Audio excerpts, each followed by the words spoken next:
September 29th. An inmate at the Salinas Valley State Prison, Soledad, California. This call and your telephone number will be monitored and recorded. To accept this call, say or dial 5 now. Thank you for using Global Tel Link. Hello. Hi, honey bunny. Hi, Aaron. How are you? I'm good. How are you tonight? I'm okay. A good evening to you. What's Is Rudy there with you? No, he had to go. No, he had to go help somebody. He what? He had to go out. Oh, okay. I can barely hear you. Oh, that's weird. I got my. So, do you? I don't know why the sound is bad. Say one more time. I don't know why the sound is bad. I can hear you perfectly. Okay, yeah, from my end, you're real weak. Are you able to do the things that Rudy does as far as like recording the calls and Yep. putting them out there and all that stuff? Yep. So you want me to go ahead and talk the things I would talk if I was talking with Rudy? Yes, sir. Okay. Just a little while ago on the I'm assuming 5:30 news, because this actual piece came on right about 5:45 on CBS News, which I assume is national news. So everybody would have access to it, getting access to national news like on the internet. It had something about Chicago has what's called an exoneration project. And apparently they've been doing some work on this one issue for quite a while now. They're having mass exonerations. You will hear about it. If you watch any regular news at all, you're going to hear a lot about it in the next few days or few weeks even. Mass exonerations. They've exonerated 42 wrongfully convicted people already exonerated as of today, and many more to come. There might be hundreds. So this is very important to me because the kind of things they were exonerated on, this is quoting word for word, planting evidence, filing false police reports, and then several other things I didn't get written in time. I was trying to write while they were talking. I couldn't write that fast. So there was a whole list of things like that. And it sounds just like the things in my case. I still do not believe that anybody's ever found another case that has as many of those things as my case that have been proven, not just alleged, but proven.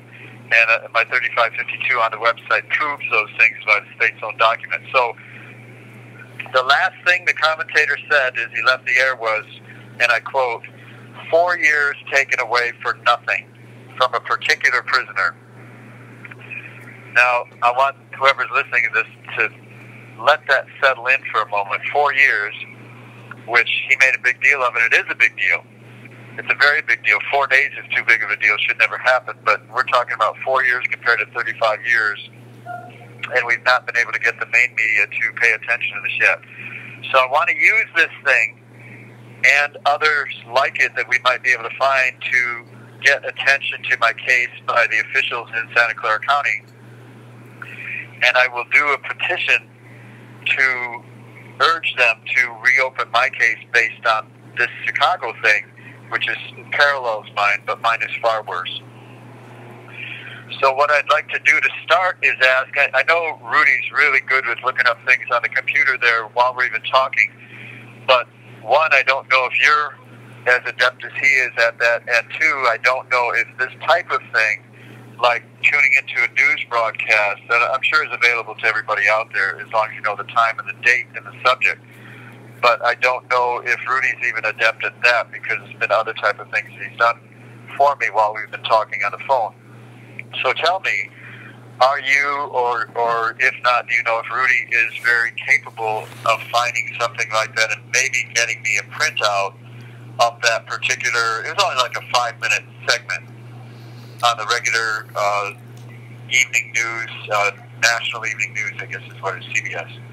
He can probably find it. I'll just ask him when he gets home. Let me say this. I saw an article this call and your telephone number will be monitored and recorded.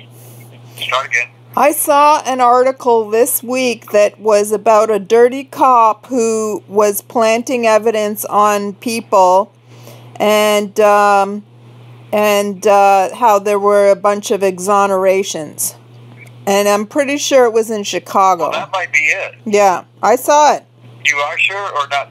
Yeah, I saw that. Yeah. Okay. Then I'm sure it would be exactly the same thing. I didn't see it until just 5:45 tonight, which was just about a little less than 2 hours ago. So, okay, good. There's going to be a lot more about it because a lot more exonerations are falling like dominoes, apparently, according to that newscast. So, whatever you might be able to get, off the newscast itself. In this case right here, I've got the actual time and date, 5:45 today, 9/29/18, 5:45 our time out here in California. So if that helps, by having that information of exactly when, I would think it would help in trying to nail that down and getting a printout of it.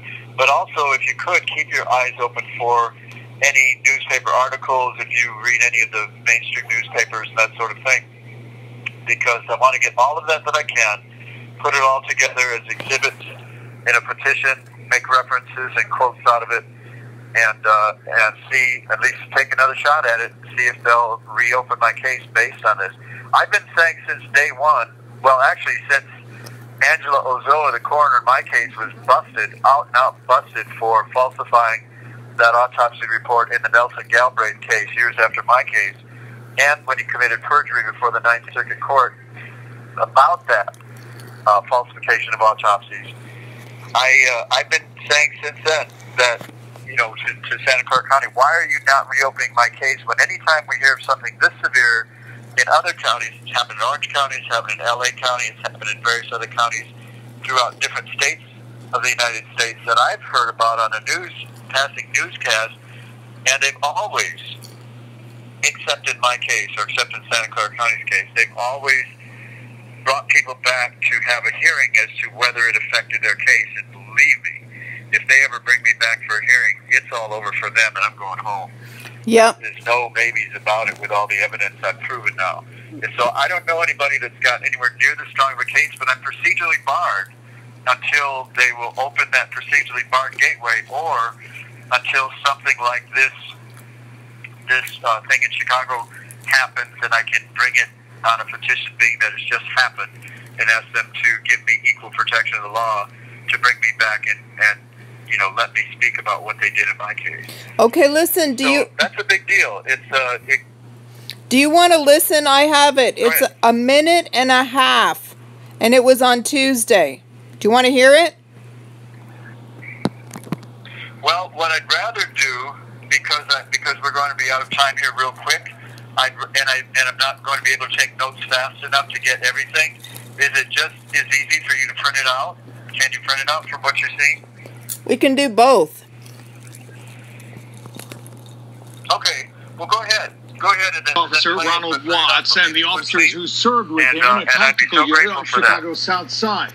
As of today, the cases of dozens of people arrested by that unit have been thrown out. Many of them did multiple stints in jail, and the case isn't over yet. It was an extraordinary moment as the state's attorney personally shook the hand of each man who had his case thrown out. This system owes an apology to the men who stand behind us. What we know, what was happening with Sergeant Watts and the way that he ran his operation was that there were many men and women who fell victim to this corrupt way. Men like Mr. Pearson, who told us everyone at Ida B. Wells knew Sergeant Ronald Watts was dangerous. Yes. Everybody. Watts and his whole crew. A crew that residents say repeatedly targeted individuals who they knew no one would believe. These officers knew who they were, would go after them, and would frame them over and over again. But the wrongdoing lasted a decade, and while Watts and one other officer, Khalat Muhammad, eventually went to prison, most of his crew remained on the force. This crew of officers was just dirty. They were just really dirty, and they were really dirty for a long time, and these are just made-up cases. More exonerations are expected. Most of the remaining officers from Watt's team are now banned from ever testifying again in a criminal case in Cook County. Based on the evidence that we've seen over the course of the last couple of years in reviewing these cases, we have questions and concerns about the credibility of their testimony. That's it. It was Watts was the guy's name, the cop's name. Wow, that's fantastic. That's fantastic, Aaron. Thank you so much for that. I could hear about 80% of it. When lighter voices came on, I think maybe female voices, I couldn't distinguish or hear what they were saying. It was muffled and too much in the background, but by sending me a printout, I'll have all that. I didn't hear, did they mention how many exonerations there were? If they did, I didn't hear that. I missed actually the first maybe 10 seconds of it. On Tuesday, there were 18, but they expect a whole lot more. Okay, well now, as of tonight's broadcast, it's up to 42 that have actually been exonerated. 42. I don't think I've ever heard of that much. You know, out here, well, maybe you don't know, out here in California, I'm guessing maybe 10 years ago, maybe 12, maybe even 15 now, they had something called the Rampart Division of Los Angeles County, where a snitch that had testified in, I believe, thousands of cases for them over maybe a 20 or 30-year period, came clean and started blowing the whistle on all the dirty cops. There became a huge investigation and a huge, that black guy said he signed on next, a huge investigation and a huge, ordeal. And I'm saying that my case has more stuff that happened in my case alone than in all those cases, probably, that I know of, at least in Rampart. And I don't know if there were as many as 40 cases or more. There may have been less, but 42 is a huge amount for, one area like that, and especially based on the same handful of cops. So I will look forward to receiving that from you, and I thank you so much for that. But I ask also if you would also look for other articles, even if they're saying basically the same thing.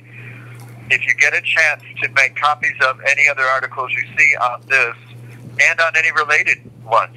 Dominoes may fall in other areas now because of this, just like other people like me will be trying to get their cases heard based on this, no doubt.